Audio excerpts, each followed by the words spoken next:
तो 2014 के बाद से गुरुदेव के परिवार वालों ने, जो तथाकथित कोऑर्डिनेटर लोग बने हुए थे, जिन्होंने संगत को संभालने का ठेका लिया हुआ था और अज्ञानता में फिर अपने आप को एमएलए या विधायक से वो कम नहीं समझते थे, परमात्मा ने संगत उन काल प्रेरित लोगों के हाथों में सौंप दी। देखो, काल नहीं आएगा, स्वयं धरती पे नहीं उतरेगा वो, आत्माओं की परीक्षा लेने के लिए, आत्माओं को तोड़ने के लिए। सृष्टि रचना में परमात्मा ने हमें बहुत अच्छे से समझा रखा है कि उसको एक श्राप लगा हुआ है। जो गलती उसने सतलोक में की थी, अपनी ही बहन के साथ में बदतमीजी करने की, बलात्कार करने की जो कोशिश उसने की थी, उसकी एवज में उसको एक श्राप लगा। उसको 1 लाख मानव शरीरधारी आत्माएं खाने का उसको श्राप लगा हुआ है। तो उसका चेहरा बड़ा ही विकराल बताया परमात्मा ने, भूंडा बताया। देसी भाषा में कहते हैं कि भूंडा, लंबे लंबे दांत, ओछा माता, पता नहीं बहुत सारी परमात्मा ने उसकी पहचान बताई है। तो वो स्वयं नहीं आता, उसने अभी तक अपने बच्चों को भी अपना दर्शन नहीं दिया, ब्रह्मा विष्णु महेश को भी। और आम प्राणियों के लिए भी उसने गीता जी में कह रखा है कि अर्जुन, ये मेरा वास्तविक रूप है, इस रूप के दर्शन ना कोई जप से कर सकता, ना कोई तप से कर सकता, ना कोई दान धर्म से कर सकता। ये तो मैंने तेरे ऊपर विशेष मेहर करके मेरा ये रूप दिखाया है। जिस रूप को देख के अर्जुन जैसा योद्धा भी कांप गया, उसके पसीने छूट गए। तो वो स्वयं नहीं आएगा धरती पे, वो दूसरी आत्माओं के अंदर भूत की तरह प्रवेश करके या उनके अंदर कुप्रेरणा करके। कौन सी आत्माओं में? जो आत्माएं पहले सतगुरु की शरण में होती है, फिर बीच में मर्यादा तोड़ देने से, छोटी मोटी मर्यादाओं के तोड़ देने से नहीं, विशेष मर्यादाओं के तोड़ देने से। और विशेष मर्यादा भक्ति मार्ग में एक ही होती है कि अपने गुरु से यदि किसी ने आस्था हटा ली, अपने गुरु को यदि किसी ने मानुष मान लिया, अपने जैसा एक जीव मान लिया, और जो व्यक्ति अपने गुरु के वचनों की अवहेलना करने लग गया, भक्ति मार्ग में जो मनमर्जी करने लग गया, वो काल प्रेरित आत्मा होती है। उसके लिए परमात्मा कहते हैं, जब तक हंसा हमरी अनार, काल लगे ना तेरा बाणा। कि जब तक मेरा भगत मेरी आण कान में अर्थात मेरी मर्यादा में रहेगा, काल का कोई भी अटैक नहीं हो सकता। तो गुरुदेव के जो परिवार वाले थे, बेटा बेटी, भाई बंधु, रिश्तेदार, जवाई और कोऑर्डिनेटर लोग, जो 24 घंटे सदगुरुदेव जी के चरणों में रहा करते थे। और पुण्यात्माओं, परमात्मा जब इस पृथ्वी पे आते हैं तो वे एक आम व्यक्ति की तरह लीला करते हैं, भूमिका करते हैं। वो मित्र की तरह व्यवहार करते हैं, और मित्र की तरह व्यवहार करने के चलते बिना ज्ञान के भगत उनको अपने मित्र ही समझ लेते हैं, उनको एक आम व्यक्ति समझ लेते हैं। उनकी लीलाओं को नहीं पहचान पाते कि परमात्मा मानव शरीर में लीला क्या कर रहा है। जब ये परमात्मा लीला करता है, जिस भी कोई रोल ये परमात्मा अपने हाथ में लेता है, तो मालिक ने बताया कि वो 1 नंबर का रोल करता है, 1 नंबर का। जैसे कोई फिल्म बनती है और उस फिल्म में मान लीजिए कोई सलमान खान है, और सलमान खान को उस फिल्म में रोल मिल गया एक पागल व्यक्ति का।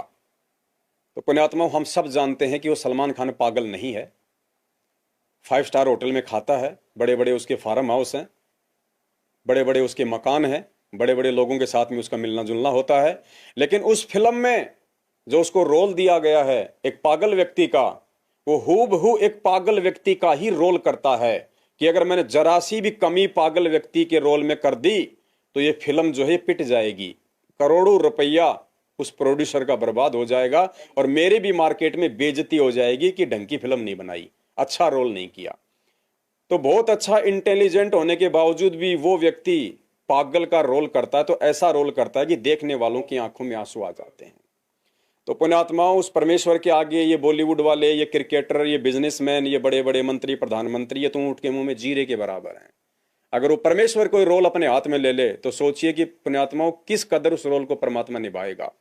और परमात्मा ने आज वर्तमान में जो आम व्यक्ति का रोल किया है, 8 सितंबर 1951 को गांव धनाना, जिला सोनीपत में सशरीर प्रकट होके एक आम व्यक्ति का, आम संत का, वो काल भगवान भी धोखा खा रहा है कि ये वो परमात्मा तो नहीं हो सकता, जरूर कोई सिद्धि वाला साधु महात्मा है ये। आज वो काल भगवान ब्रह्मा विष्णु महेश का बाप, दुर्गा का पति, जो सबके अंदर मन रूप में बैठा हुआ है, जिसने ब्रह्मा विष्णु महेश की भी चोटी पकड़ के और अपने अनुसार ही सारे काम करवाता है, वो काल भी धोखे में है कि ये परमात्मा नहीं हो सकता। वो सारी सृष्टि का रचनहार, वो कबीर परमात्मा ऐसा नहीं हो सकता कि जब चाहे उसको जेल में बैठा दो, जब चाहे कोई उसको गाली निकाल दो, जब चाहे कोई उसके साथ में वाद विवाद कर लो। ये कौन है ये? तो काल भगवान भी धोखा खा रहा है। द्रौपदी के समय परमात्मा ने जब अंधे महात्मा का रोल किया तो पुण्यात्माओं ऐसा रोल किया द्रौपदी भी नहीं पहचान पाई कि वास्तव में अंधा है या फिर ये परमात्मा है। तो परमात्मा जो भी रोल अपने हाथ में लेता है पुण्यात्मा उसको बखूबी निभाता है। तो वर्तमान में जो है परमात्मा एक आम व्यक्ति की भूमिका में है, और आम व्यक्ति की भूमिका करने के चलते उनके जो परिवार वाले हैं 24 घंटे सतलोक आश्रम बरवाला में उनके इर्द गिर्द घूमने वाले, उनके बॉडीगार्ड, उनके सेवा में रहने वाले, ज्ञान को आधार ना बना पाने के चलते आज उस परमेश्वर की इस लीला को, इस भूमिका को वो जान नहीं पाए, पहचान नहीं पाए, और उन्होंने परमेश्वर को परमेश्वर ना जान के एक आम व्यक्ति की तरह उनके साथ में व्यवहार किया। सतलोक आश्रम बरवाला में अपनी मनमानियां की, जिसके चलते उनकी मर्यादा खंडित हुई और ये बरवाला कांड हुआ। और पिछले 8 वर्षों से 2014 के बाद से हम सभी भाई बहन हर दिन हर क्षण परीक्षा के दौर से गुजर रहे हैं, और इस परीक्षा के समय में काल भगवान ने कितनी आत्माओं को छोड़ा है और कितनी आत्माओं को मर्यादा तुड़वा के अपने मुंह में ले लिया है। मर्यादा टूटने के बाद भी आप चाहे कितने 3 समय की आरती करो, कितना आप अपने आप को अच्छा भगत बनाने का, दिखाने का प्रयास करो, वो काल हद में ही होता है। जब उसका बैड समय आएगा, जब उसके भक्ति संस्कार पुण्य समाप्त होंगे, उस समय उसके साथ में क्या बीतेगी उसको पता भी नहीं चलेगा। और लोग कहेंगे ये तो बहुत अच्छी भक्ति कर रहा था, ये तो सारा दिन कोई 50 ज्ञान गंगा पुस्तक ट्रेनों में बांटा करता था, हर बार गुरु जी की तारीख पे जाता था, आश्रम में जाता था, अरे इसकी एक्सीडेंट में अकाल मौत कैसे हो गई?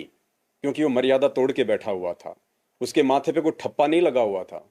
इसलिए परमात्मा कहते हैं सूक्ष्म खेल है काल भगवान का, उनके ज्ञान को आधार बना के ही इन चीजों से हम बच सकते हैं। तो पुण्यात्माओं, काल भगवान ने उन आत्माओं के ऊपर अपना डंडा मारा, सभी की मर्यादा खंडित थी, बरवाला कांड हुआ, परमात्मा जेल में, हम सब इधर उधर।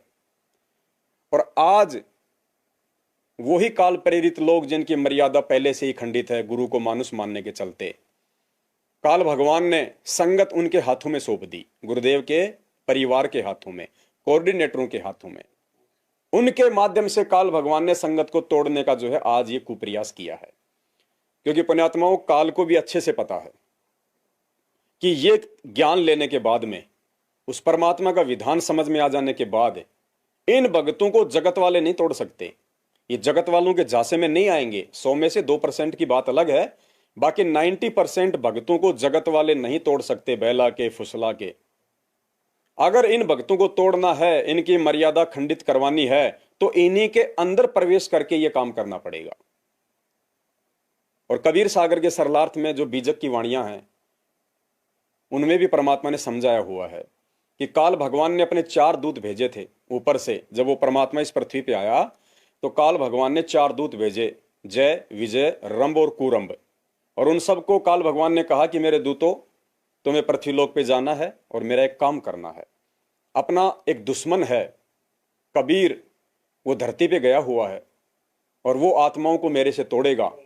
तुमने उसके पंथ में प्रवेश करके पहले उन आत्माओं को अपने विश्वास में लेना है, और जब वो आत्माएं तुम्हारे ऊपर विश्वास करने लग जाएं, तुम्हारे हर अरे गरे आदेश को स्वीकार करने लग जाएं, तुम कोई भी बात उनके सामने रखो और वो बिना सोचे विचारे, बिना अपने गुरुदेव के ज्ञान को आधार बनाए उन चीजों पे अमल करना शुरू कर दें, उसके बाद तुम उनकी मर्यादा तुड़वाने का कार्य मेरे आदेश से नीचे जाके शुरू करो। परमात्मा ने सत्संगों में बताया, बीजक में भी लिखा हुआ है। और एक विजेंद्र नाम का कोई व्यक्ति है जिसने अपनी वाणियों के माध्यम से भी इस चीज को बखूबी समझाया हुआ है। तो काल भगवान ने सतलोक आश्रम मैनेजमेंट हरियाणा को, इन कोऑर्डिनेटरों को, पूज्य गुरुदेव जी के बेटा बेटी को, उनकी पत्नी को, उनके रिश्तेदारों को अपने एजेंट के रूप में मोहरा बनाया। और भगत होते हैं, श्रद्धालु होते हैं, उनकी एक कमजोरी होती है, विश्वास बहुत जल्दी कर लेते हैं। हालांकि विश्वास करना होता है बहुत जल्दी अपने सतगुरुदेव जी के ऊपर, लेकिन हम सतगुरुदेव जी के ऊपर विश्वास करते हैं बाद में, पहले उनके आसपास रहने वालों पे हम आंख बंद करके विश्वास कर लेते हैं। और आज पिछले 8 वर्षों से इसी अंधविश्वास के चलते भगत समाज की मर्यादा कदम कदम पे तोड़वाई जा रही हैं।